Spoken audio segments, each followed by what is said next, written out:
Love is love. Love is love. Who doesn't love ribs? And if you've never had short ribs that have been slowly braised, you're missing out. That's all I can tell you. It's actually been a really long time since I've had them. These came on sale at our local grocery store Co-op a few weeks ago. Bought up a bunch, threw them in the freezer, and that's what I'm gonna make today. But before I start on the ribs, I'm gonna make some cold brew. This is a cold brew coffee maker. It's pretty simple. It's just a metal filter, a little carafe to catch it in, and then a cone to steep it. So I'm just pouring cold filtered water over this ground coffee. This is Kicking Horse brand coffee, and this is a Smartass. And that's it. It's all full of water. I'm just gonna stick that in the fridge and let it soak for about 24 hours. There we go. See you tomorrow. Here are my ribs. There's actually 3 different kinds here. I just didn't care. I just bought them all. So these are the thick, what we normally would call your braising short ribs. They're much thicker. They're bigger. This isn't even a back rib. This is a prime rib bones. And this is the Korean style simmering. But I'm just gonna throw it all in, and it is all going to be good. Cutting things pretty thick, big chunks, because it's going to be cooking for a long time.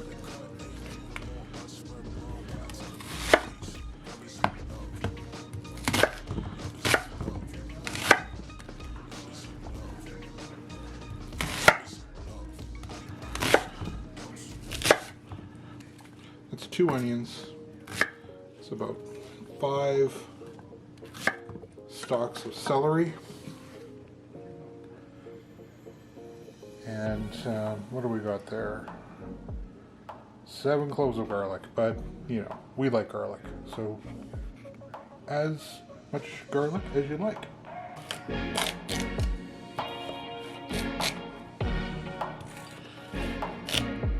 I'm getting ready to season the ribs, but I want to show you something.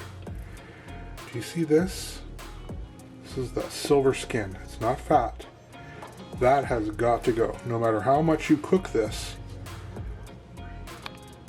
that will never get tender. So I gotta cut that off.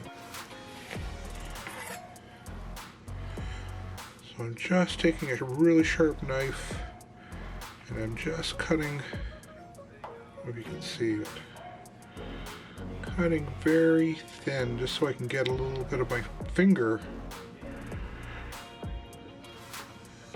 be able to grab onto this. And ideally it should just peel off. If not, just keep trying.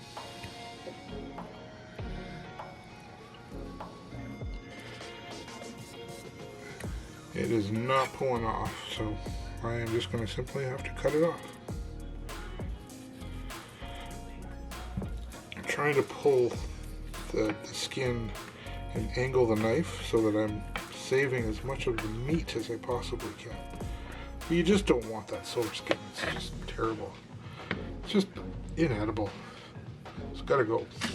Not all of them have it. Oh, this one does. It's too bad, because the fat's awesome. But that silver skin is no good.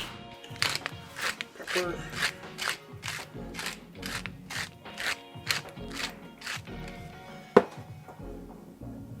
Into the pan. I'm just going to brown these in batches. Then I'll just pop them in the bowl.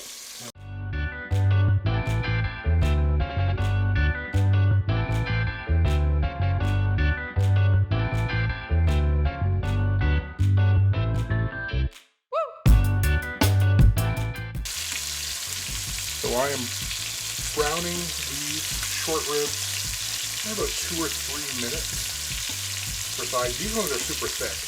Normally, you probably would not be using these simmering at the same time.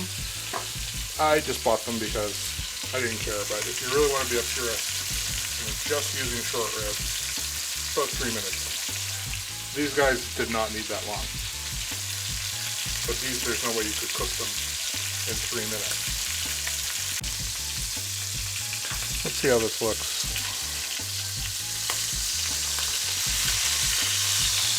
Oh yeah, beautiful. That's what you want.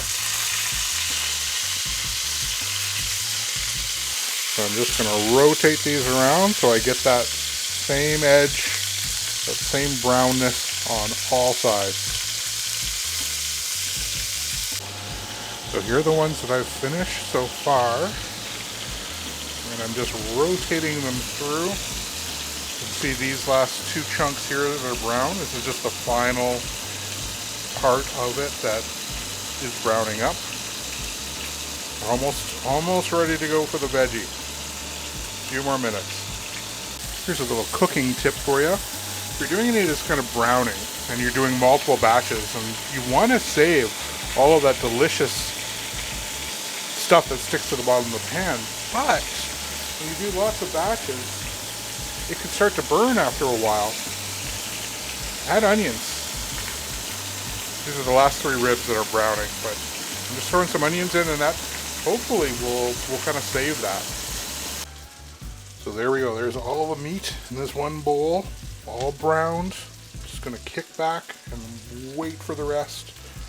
So now I've got, and this is the secret, you got to cook everything in the same pot, one thing at a time. So all those delicious brown meaty flavors are all in the bottom of the pan. Putting in our onions, and then I'm going to put in the carrots and the celery. The garlic will go in right at the very end.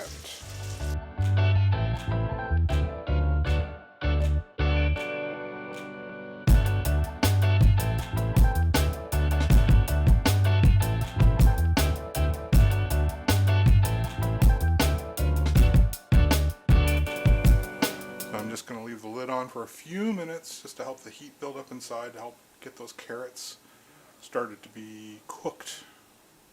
A little bit, not a lot. Alright, those veggies have been going for probably about 8-9 minutes now, maybe closer to 10. Just thrown in all that garlic, and I'm going to get ready for the next secret little steps here. So the key ingredients that are needed are going in right away. So there we have 4 tablespoons of tomato paste. I'm going to mix that in. One of the awesome things that's been going on with all these, this mirepoix, these carrots, onions, and celery cooking, and now garlic and tomato, is all the moisture is getting released from those vegetables, and it's deglazing the bottom of this pan, and it's just pulling out all that awesome rich flavor. But I'm about to add a couple more things to really get this going. Flour. This is about 4 tablespoons of flour. So basically equal amount of the tomato paste. My favorite ingredient, a lovely pint of Guinness.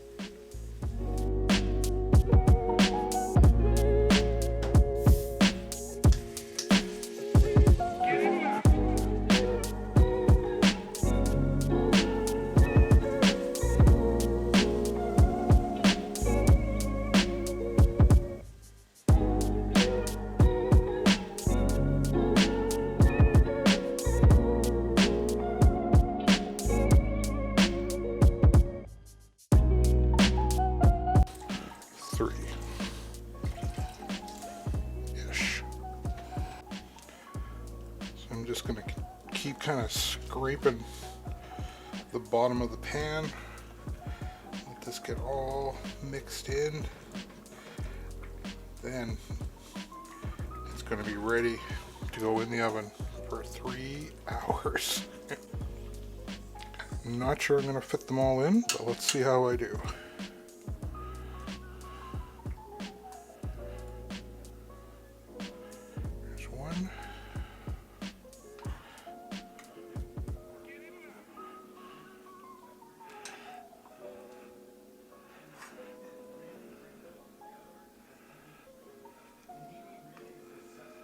And then I'm going to add some liquid, some more chicken stock,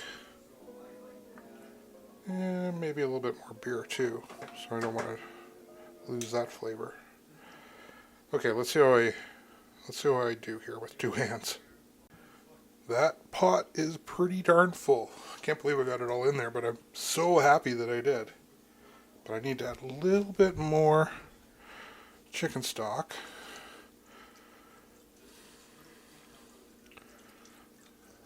And a bit more Guinness. Not quite a whole can.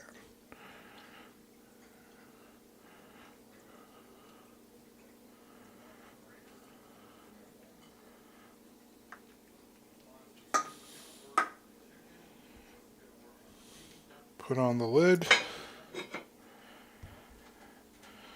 Head into the oven. I will see you in 3 hours.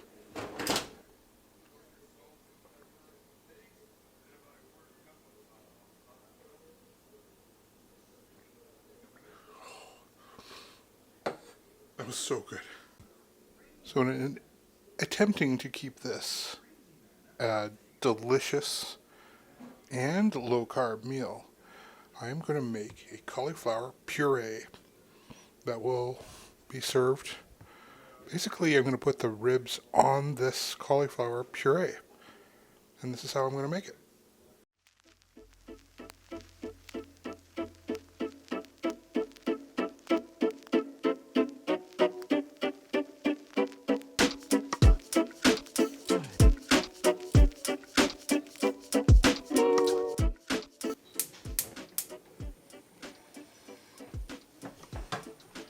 That's all I got to do for now. I'm going to let this go for about 20 minutes. Okay, these have been steaming for a while. We want them really, really tender. Let's see. Oh yeah. We're good to go. Whoa. Cauliflower has finished steaming. I'm going to pop it into the food processor with cream, about a 1/4 cup, and a 1/4 cup of Parmesan.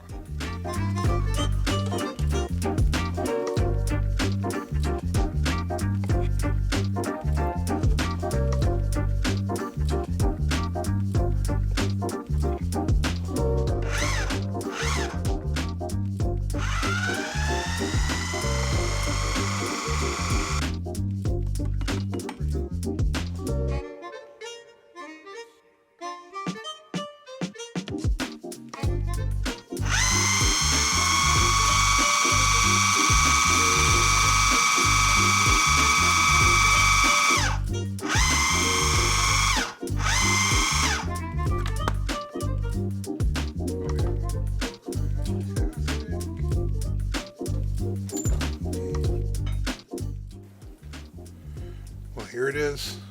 I'm going to be plating it in a minute, just waiting for the girls to get ready. Nice pillow of pureed cauliflower with cream and Parmesan cheese, salt and pepper.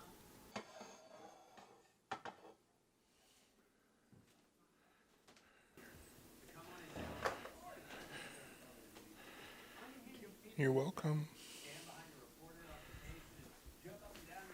Love is love. Love is love. Yo.